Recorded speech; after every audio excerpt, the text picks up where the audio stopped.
ODI Black Caps number 198, my husband Devon Conway. My dad Trim Ball. ODI Black Cap number 19. 2023 one day বিশ্বকাপে সুযোগ পাওয়া খেলোয়াড়দের মা, স্ত্রী ও সন্তানদের দিয়ে দল ঘোষণা করেছিল New Zealand. And today it will be a pleasure to announce you the Black Caps squad. আবার 2024 টি-20 বিশ্বকাপেও দুই কিশোর বয়সী বিশেষ অতিথি মাতিলদা ও অ্যাঙ্গাসকে দিয়ে দল ঘোষণা করে kiwi cricket board. Northern Brave. Ben Allen. এমন অভিনব উপায়ে দল ঘোষণায় আকৃষ্ট হয়েছে অন্যরাও।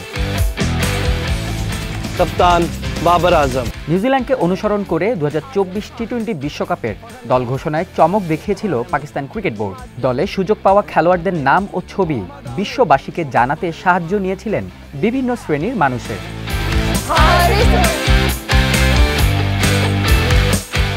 সেই ইভেন্টের জন্য জার্সি উন্মোচনে ভিন্ন ধাঁচ দেখিয়েছে আফগানিস্তান। এসব ভিন্ন ধারণাকে এবার অনুসরণ করল বাংলাদেশ ক্রিকেট বোর্ড। সাধারণত যে কোনো বৈশ্বিক আসরের আগে শুধু প্রেস কনফারেন্সের মাধ্যমে খেলোয়াড়দের নাম ঘোষণা করে ক্রিকেট বোর্ড। সেই রীতি ভাঙল আসন্ন নারী টি-20 বিশ্বকাপের দল ঘোষণায়। প্রথমবারের মতো সুযোগ পাওয়া খেলোয়াড়দের নাম ঘোষণায় অংশ নিলেন দেশের রেমিটেন্স যোদ্ধারা।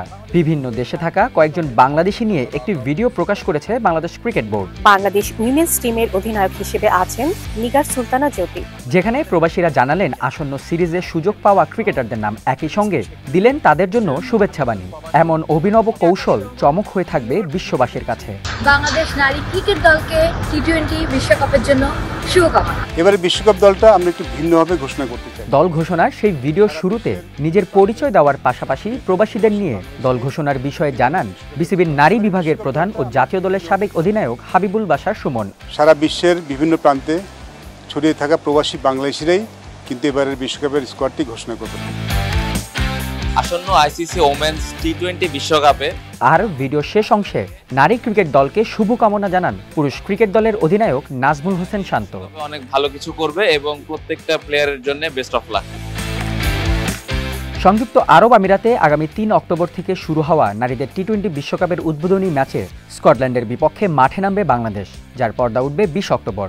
সেখানে অংশ নিতে আগামী 26 সেপ্টেম্বর দেশ ছাড়বেন জ্যোতি জাহানারারা। বিশ্বকাপটি বাংলাদেশে অনুষ্ঠিত হওয়ার কথা থাকলেও রাজনৈতিক পট পরিবর্তনের পর আসরটি নিয়ে যাওয়া হয় আরব আমিরাতে। তবে আনুষ্ঠানিক আয়োজক থাকছে বাংলাদেশই।